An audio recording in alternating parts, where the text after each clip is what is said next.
You're listening to Financial Advisor Marketing, the best show on the planet for financial advisors who want to get more clients without all the stress. You're about to get the real scoop on everything from lead generation to closing the deal. James is the founder of theadvisorcoach.com, where you can find an entire suite of products designed to help financial advisors grow their businesses more rapidly than ever before. Now, here is your host, James Pollard. Financial advisors, what's going on? I have a special episode for you today because I'm going to talk about something that I've talked about in my emails. I've talked about it on social media. I've talked about it for sure in my Inner Circle newsletter, yet I've never discussed it here on the Financial Advisor Marketing Podcast. Let me lay some groundwork for you. I think there are a handful of things that I'm known for in the financial advice space. First, I'm known for the physical newsletter that I have simply because it's so unique. As of right now, I've published 84 issues of the Inner Circle newsletter. Are there other newsletters in the financial advice space? Yes. For example, Nick Murray has a newsletter. I've never subscribed to it, although I've heard that it's fantastic. I love his books. I recommend his books to financial advisors all the time. I am a huge Nick Murray fan, but a financial advisor asked me how my newsletter would compare to his, and honestly, I wasn't sure because, again, I've never subscribed to his newsletter. I've never read a single issue of it. So I went to his website and I downloaded the sample one, and I was shocked to see it was only 8 pages. Now, I am the first to tell you that value does not equate to a length of pages or a number of pages at all. You can pack more value in a single page than other people can in 100 pages. I get that. But my newsletters are usually longer than 20. And I include bonuses, and I give away bonuses as soon as you subscribe. And I have monthly office hours where financial advisors can get real personalized help on the spot. This is not a knock on Nick Murray. Again, I love Nick Murray, and honestly, I want you to subscribe to his newsletter. Yes, I want you to subscribe to his, and I want you to subscribe to mine. But the truth is that you can't really compare 8 pages of stuff about a bunch of topics on the economy and the markets and practice management and all that to 20 plus laser focused pages every single month about marketing and business building, marketing, business building, marketing, marketing, marketing. Like I said, that is all I focus on. If you're talking about marketing specifically, there really is no comparison. Again, not a knock, love his stuff, but I'm speaking the truth. The second thing I'm known for is obviously this podcast, the Financial Advisor Marketing Podcast. This makes sense because I rarely do guest episodes, so I will be known for it. At this point, I think I have more than 300 solo episodes talking about marketing and building your business. I frequently told financial advisors that if they don't feel like they have the money to join the Inner Circle, then they should listen to this podcast, implement the information. That's the most important part. Make some money and then come back and give me a little bit of the money they made so they can make even more money. They're basically reinvesting into themselves. They are cash flowing the Inner Circle newsletter. Anyone who sits around and only listens to free podcast episodes is fooling themselves, honestly. And the third thing I'm known for is email marketing. And at this point in my career, I feel comfortable saying I am almost certainly the best financial advisor email marketer in the entire world. And truthfully, I don't think there's anyone out there that would dispute that because I've been emailing every single day, longer than many people have been in business. Plus, the emails I've written for myself, yes, I do it for myself, and for financial advisors have been tremendous successes. So in this week's episode, I want to talk about a particular type of email that I've been writing for several years now. And that is my, drumroll please, stream of consciousness emails. Like literally, that's what's in the subject line and that's the style. That's all it is. Now, when I'm writing emails, I will usually focus on one topic. For example, I will talk about prospecting and that's it, or advice for new advisors and that's it, or LinkedIn marketing and that's it. But on June 6th, 2023, I didn't feel like writing about a single topic. So the first line of that email said, and I quote, I don't have any one topic for today's email, so it will be a stream of consciousness about things I've been thinking about lately. Then I started talking about everything from some writing I was doing to meetings I was having to how I've helped financial advisors get more clients and so much more. Whatever came to mind, I wrote it down. And let me tell you, that email blew the metaphorical hinges off the door. It was a monster winner for me. And ever since then, every few months, I will send another email where I do nothing but sit down and write about whatever comes to mind. I have no plan, no structure, anything. I just talk to the people on my email list. A couple of days ago, I sent this email with the subject line, Stream of Consciousness Ramblings Part 12, because it was the 12th installment of this series. And guess what? That one worked really well too. It just seems like there's something about these emails that just works really well for me. And I want to clarify, does this mean you should start writing stream of consciousness emails? Absolutely not, because few people understand that these are some of the most difficult, highest level emails you can send, because you can only pull them off if you know your market inside and out. If you don't deeply understand your audience, like the pain points, desires, fears, everything about your market. If you don't know your market extremely well, then you won't be able to quote unquote ramble in any way that actually resonates. It'll just sound like noise. This is not for beginners. Do I make myself clear? It is not for beginners. If you are not emailing, if you do not know your market, do not do this. Beginners should follow formulas. They need structure. They need templates. They need step-by-step guides. I know I clown on them every so often, like, oh, little baby needs a template to walk 10,000 steps a day. You know what? Not to go off on a tangent, but once upon a time, I wrote an email about productivity, like it was about fallback task or tasks that I do when days just go off the rails. That way I can end the day knowing that I had a success. So every single day I try to get 10,000 steps, but my fallback task, like if things go wrong or go awry, is to get 15,000. That way I know, even if things got screwed up or meetings got canceled or I lost money somehow for something, like just a bad day, then I can still go to bed. I can lay my head on the pillow at night knowing that I had a success in some way. And someone was like, do you have a step-by-step guide or template for how to get those steps or how to get 15,000 steps a day? Something like that. I was like, are you kidding me? You put one foot in front of the other and then do it again 14,999 times. It's something like that. I couldn't believe it. I probably blocked it out because I thought it was in my memory because I thought it was so ridiculous. Anyway, back to stream of conscious ramblings. You have to know your market. And when you know your market, then you can start writing like that. That's when you can break all the rules. That's exactly what I do and what I did in these emails.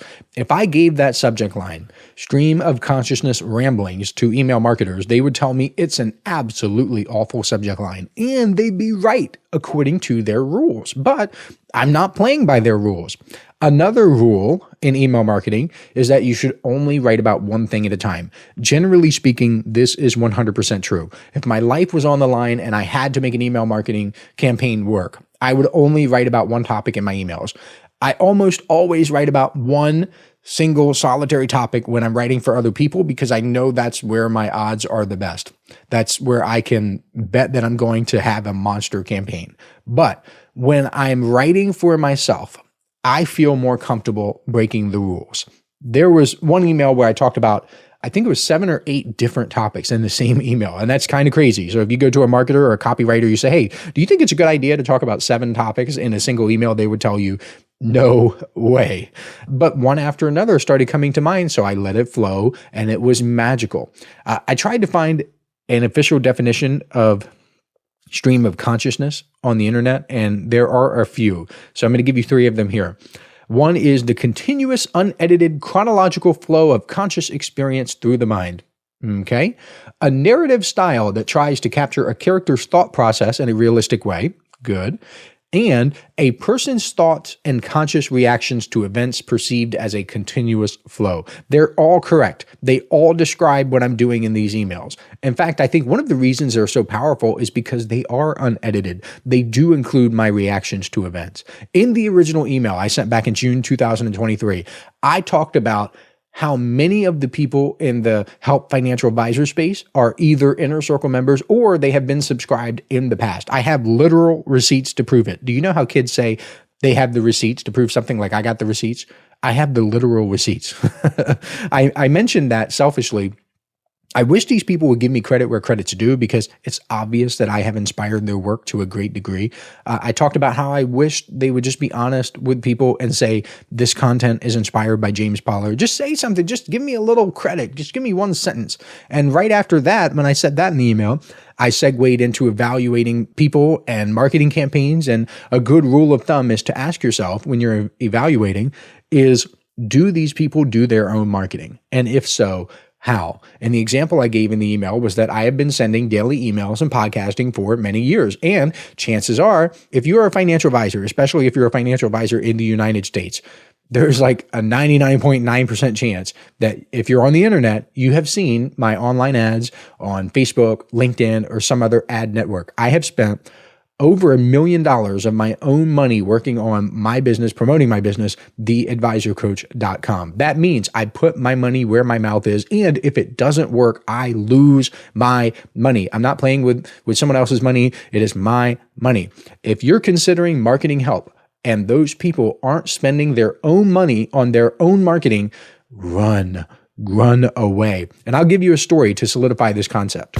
Listen up, financial advisors. This is something special I'm doing exclusively for people who listen to this podcast. If you subscribe to the Inner Circle newsletter over at theadvisorcoach.com/coaching, I will send you a collection of 7 copyright-free emails personally written by me that you can use right away to begin getting more clients. I call these my objection-busting emails because they're designed to overcome the biggest objections financial advisors face. All you have to do is send me an email letting me know you've subscribed, and I will reply back with a link where you can download them for free. I originally offered these in the May 2024 Inner Circle newsletter issue, and it was one of the most popular bonuses I've ever given away. Today, these 7 objection-busting copyright-free emails are only available to listeners of this podcast because I'm not mentioning them anywhere else. Go to theadvisorcoach.com/coaching to subscribe today. Now, back to the show.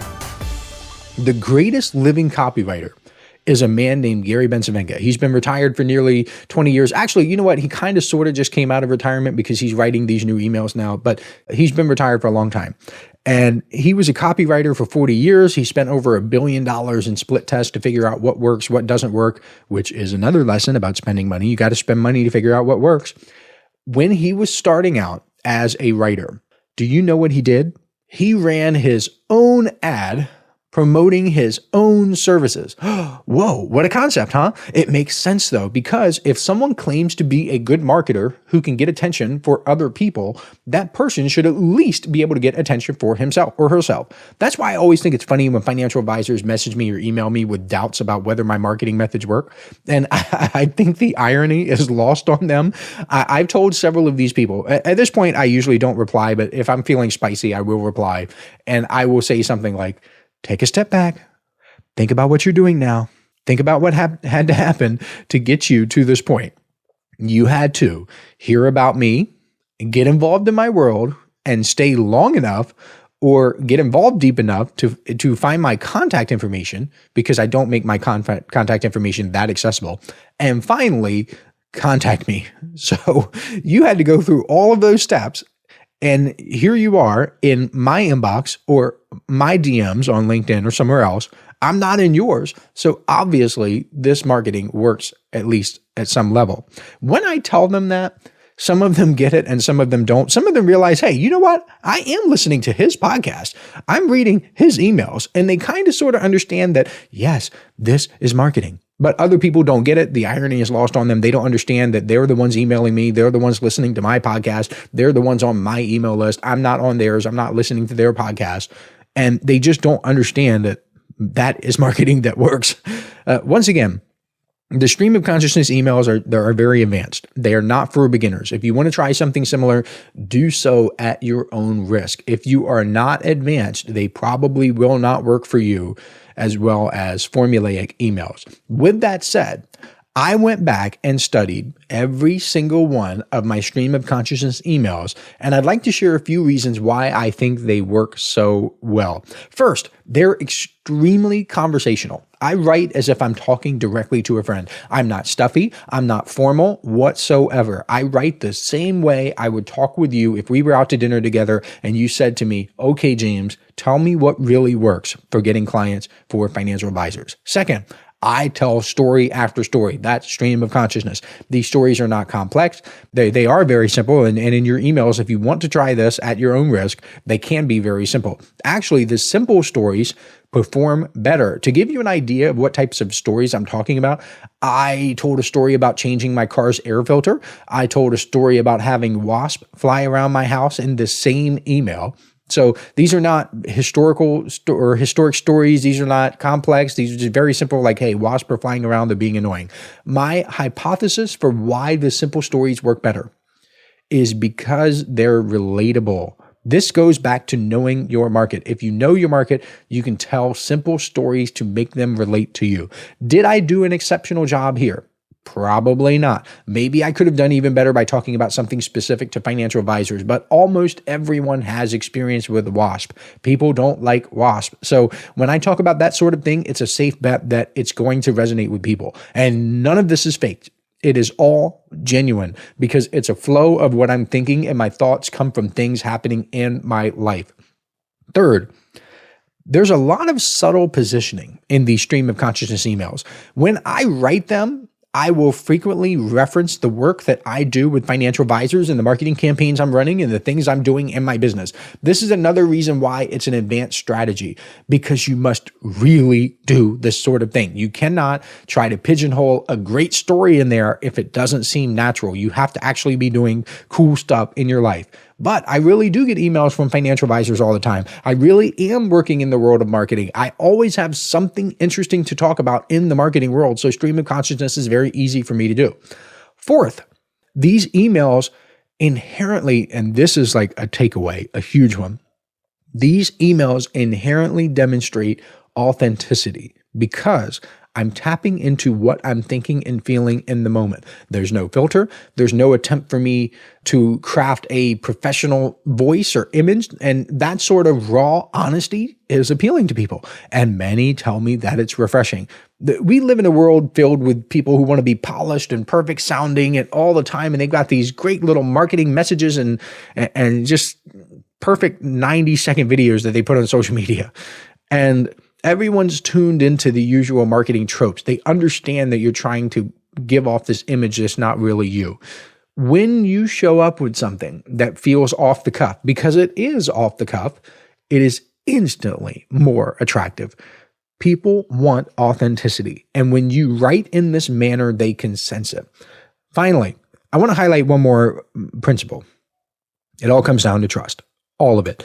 If you can write this way, conversationally, with anecdotes from your life and where you're referencing your expertise and you don't hold anything back, you build massive trust. And trust is a linchpin for persuading people to listen to what you have to say, whether it's about marketing or personal finance or any other topic. People do business with people they trust. They listen to advisors they trust. And if they believe you're genuine based on the real life, relatable details that you include in your emails, they will stay connected with you. Since I started talking about these emails, I've gotten financial advisors who have asked me for some sort of, again, like some sort of guide or template or step-by-step instructions on how to write them. And I just have to laugh when I get these requests because they are literally stream of consciousness emails. It's right there in the subject line.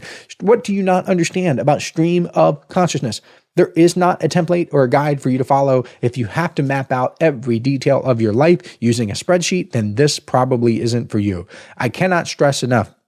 I know I sound like a broken record. This is an advanced tactic. I don't think financial advisors should commit to it unless they have a deep understanding of their market. But I'm going to try my best to give you some semblance of how I would do this with emails. This is not a step-by-step guide or template or anything. I know it's not. I'm just going to try my best to put something together to help you. First, start with a real experience or a thought. That is the whole point of stream of consciousness. It's something from your mind, from your head. The advice I have for you is And this is the best way I can describe it. Just take a quick snapshot of something that happened to you. It could be a conversation with a client. It could be a funny moment with your kids. It could be something you noticed while you were running errands. It could be anything that genuinely resonated with you. When that happens, click, take a snapshot. After that, let the story write itself. Once you have that initial spark, you just start and you don't stop until you feel like you want it to end. Let the words flow without worrying about structure, grammar, or how professional you sound. If you get stuck, move on to the next thought. That stream of consciousness. When one thought ends, another one begins. What do you think? What do you feel about the thing that happened to you? Do other thoughts pop into your head? Write about those. And I know I mentioned positioning, like the subtle positioning that happens. You can do that too. It shouldn't be forced, but when you think about your unique value proposition, or you think about how you help your clients and how that's related to the story, tie that back. A single line or two is often enough to do the job. And sometimes I will break my own rule here because there are no rules and do an entire paragraph about positioning. But that's the beautiful part of these stream of consciousness emails. You can do whatever the gosh darn heck you want. At the end, once you're done, I would recommend reading it and asking yourself, does this sound like I'm talking to a friend? And I would ask, am I forcing this, or is it flowing naturally? And those questions will help you figure out if you've done a good job or not. But ultimately, the final judge is your market. That's why you should not panic if you think your life is boring. One of the greatest misconceptions is that you need epic stories or big life-altering events to make these emails compelling. Not so.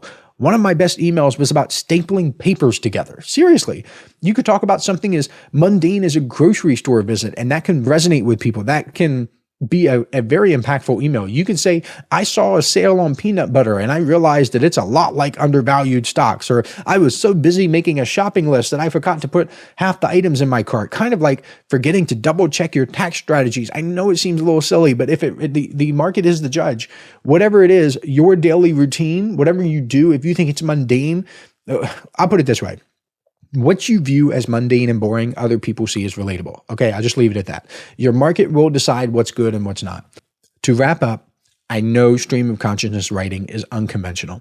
I don't think I've seen a single other person in the marketing world, let alone the financial advisor world, specifically talk about this style of writing applied to marketing. I even Googled it several times, actually, and I couldn't find any results for it. I put it in ChatGPT, I put it in Claude, I went to Perplexity. I was like, find me someone who has written about stream of consciousness emails. Nobody, not a single person has talked about it. So as far as I can tell, I am the first person in the entire world to use this strategy. That way, if you see some financial advisor, coach, consultant, guru, or lead gen agency out there doing this, you know where the strategy came from. And again, I have the email receipts to prove that I did it first because it was in June 2023. I know it's unconventional. I know it can feel uncomfortable, and I know there's no ironclad formula for success. But if you have a solid grasp of your market, if you're willing to share your real day-to-day life in a way that feels natural, it can be an incredibly powerful tool in your toolbox. Thank you for tuning into this episode. As always, if you want to check out the Inner Circle for yourself, go to theadvisorcoach.com/coaching. You get the monthly physical newsletter delivered directly to your door by the mailman or mailwoman or mail dog, whatever you have, or mail drone. Plus, you get access to monthly office hours where you get to hang out with me and a bunch of other financial advisors, and we all chat about marketing and whatever comes up and just silly things. We just have a grand old time together. And with that said, I will catch you next week. This is thepodcastfactory.com.